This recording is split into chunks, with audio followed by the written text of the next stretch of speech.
はいどうも、今日はですね梅の、中間報告といいますかね、いつもとねちょっと違うやり方を今回やってるのでそれのね、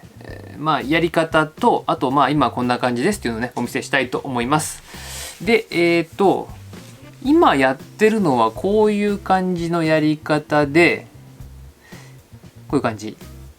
ですね。このなんかぶどう食べ終わった後みたいなやつね、これとで従来型はこれですね。これ買ってきたやつですけど、大体いつも通りやるとこうなると。で、何が違うかっていうとですね、従来は5枚葉を残してで2枚枝元の葉を刈ってその枝元の、葉を刈ったところが葉芽になって残りが花芽になってで花が咲いた後に切り戻せるっていうだけなんですけど、ちょっとね何のことかよく分かんないと思うんで図をね描きながらやっていきたいと思います。僕ねキミさん分かります？皆さんキミの盆栽日和っていうサイトをやられてて、最近盆栽世界にもね掲載されてまして、でさらには YouTube もねやられてるんですけど、そのキミさんがこう書きながらねやってたのを僕もちょっと真似しようと思って、でうちいいのがちょうどないのでiPad でこう録画しながらこうやってますみたいなね、この辺かこの辺かちょっと出そうと思いますんで見てていただければと思います。でですね従来型のやり方ですとこうまずね真ん中にこうやって幹があって、これ上から見てる図です。枝がこうビヨーっと伸びますわね。そしたら葉がねこうやって12345ってこう5枚いった時点でこう剪定するわけですよ、ここで。そうした後に、花芽にねこの後この枝元というか葉の元かにあるところに芽ができるので、それが花芽になる前に葉をねこう刈っちゃうと、刈りますよ。よいしょ。この刈った部分についてはこことこっちも分かりづらいだけしとくか。ついてはこの2つは葉芽になって上が花芽になるっていう方法なんですよ。でこうすることによって何がいいかっていうと、花が咲いた後に剪定しますよね。こうガーッと全部剪定して葉芽があるとこだけ残します。よいしょと。こんな感じにしておきましょうか。でこうすると翌年この葉芽が出てるところからまた枝が出て枝が出てぐいーっといくと。でその後にまた同じように葉っぱがねこうビョーって出てくるんで、ちょっと割愛しますけどね。でまたここから枝になってでこうやってやっていくとこうだんだんこう細かい枝がねいっぱいできてくるわけですよ、こうやって。で時々重なってるとこ邪魔だなと思ったらこうやってそこはカットしたりとかしながら枝作りをしていくと。でこのやり方を、従来型で僕はやってたんですけど、これがねどうも今一つ効果がなくて、形としてはこうなるわけですよ。こういう形になってて、よいしょ。でいつもだったらここまで伸ばしたやつもっと前かここまで伸ばしたのを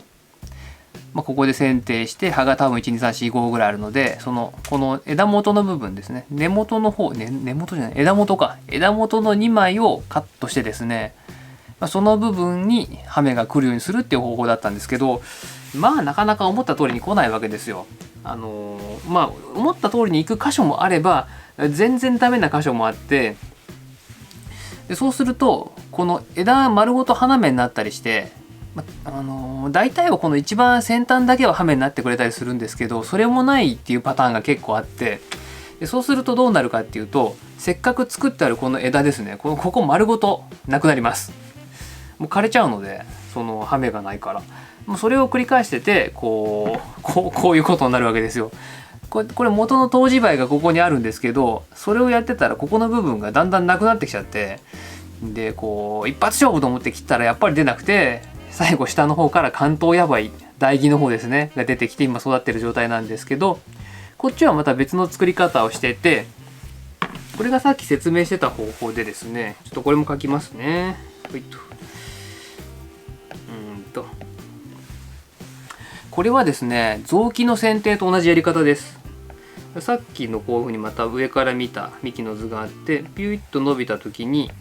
葉が2枚出た時点でもうそこで止めちゃいます。でそうするとまあね、最近梅ってこれで止まっちゃうんですけどね、成長がうまくいくと、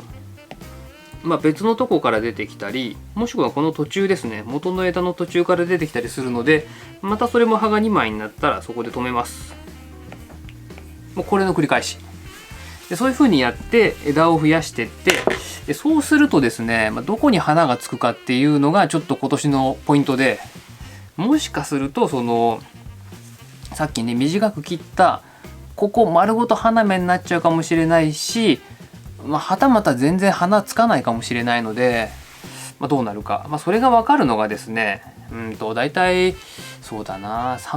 東京基準でいうと1月に入ったあたりからだんだん花芽って膨らんでくるので、それを見れば分かるんですけど、この時点だとねまだ何とも分かんないですよね。難しい、何とも言えない。でそれはまたね花が咲く直前に報告させていただくとして、とりあえずこういうふうに今やってますという報告です。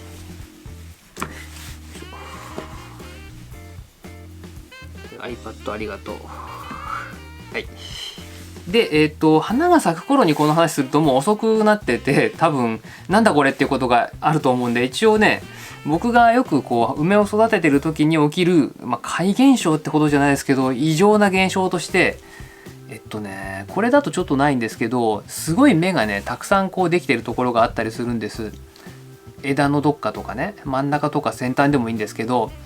それがね花が咲き始める直前ぐらいにボロボロ落ち始めるんですよ。で、どうやらその落ちてるのは花芽らしいので、これからね春になってこう枝がね伸びるとこじゃないから、落としちゃってもいいっちゃいいし、それでも花はたくさん咲くので大丈夫なんですけど、ちょっとびっくりすると思うんで、いっぱい落ちるのは花芽です。で僕なりになんで落ちるのかなってこうちょっと考えてみたんですけど、多分この梅っていう木がちゃんと成長して花をたっぷりつけるためにはこの大きさじゃね多分ダメなんだと思うんですよね。そもそも梅って結構大きくなる木で、もう何て言うんだろうな、すごい梅って大体どでかいんですよ。これぐらいあったりとかするので、これでも小さい方だな、もっとでかいのもあるので、それぐらいの大きさでかつ大きい鉢に入れてやっとちゃんと成長するっていう状態になるんじゃないのかなと思ってるので、そのせいなんだと思いますね。でそれを証拠にホームセンターとかで買うと、これホームセンターでもともと買った梅なんですけど、この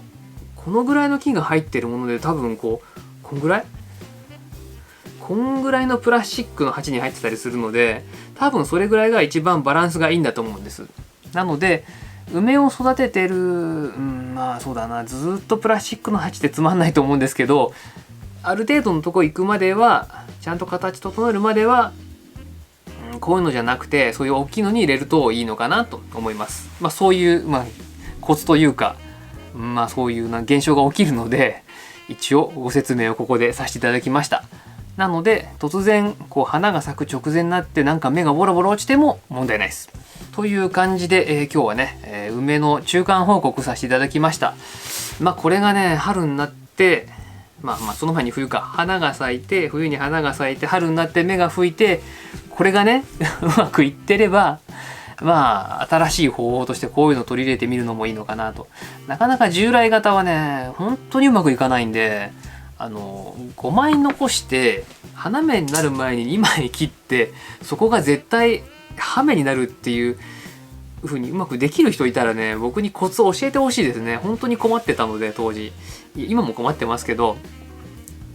そういう方法がうまくいくようなその環境とか育て方っていうのがあると思うんですけど、ちょっと僕には難しいので今こういう方法でやってますという報告でした。